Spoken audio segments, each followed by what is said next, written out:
कल्याणच्या चिंचपाडा भवानीनगर परिसरात एक धक्कादायक घटना समोर आली आहे। एका मराठी महिलेला भाजी विक्रीस अमराठी किराणा व्यावसायिकाने विरोध केल्याचा आरोप झाला आहे।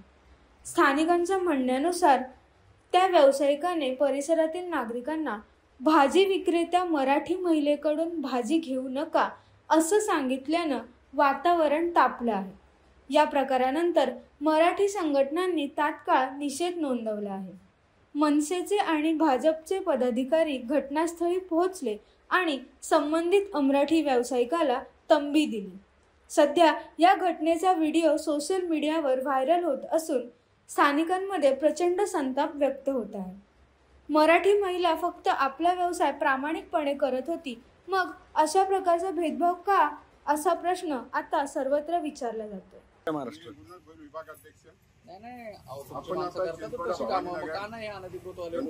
ठिकाणी आलेलो आहे। आता हे बघा, हे दुकान आहे, तुम्ही लोकांवरती कारवाई कराल। महिला ठीक आहे, 100% करतात। ज्या दिवशी पुरावा असेल त्या दिवशी तुम्हाला महिला आहे, ते बिचारा विधवा आहे, गरीब परिस्थिती आहे, ठीक आहे, ते बिचारे धंदा करतात। त्यांना हे आपले कोण बाबा तुम्ही? पुनाराम त्याच्या वडिलांचं नाव पुनाराम आहे। राहायला कुठे आहे? तुम्ही राज्य कोणतं आहे तुमचं? राजस्थानवरून आले तुम्ही, पोट भरायला आलेत का नाही? आमचा त्रास आहे तुम्हाला।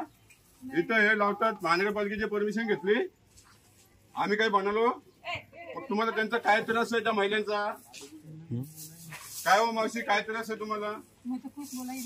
मग काय मावशी काय बोलले? इकडे मावशी तुम्ही समोर या। काय बोलले? 4-5 बाय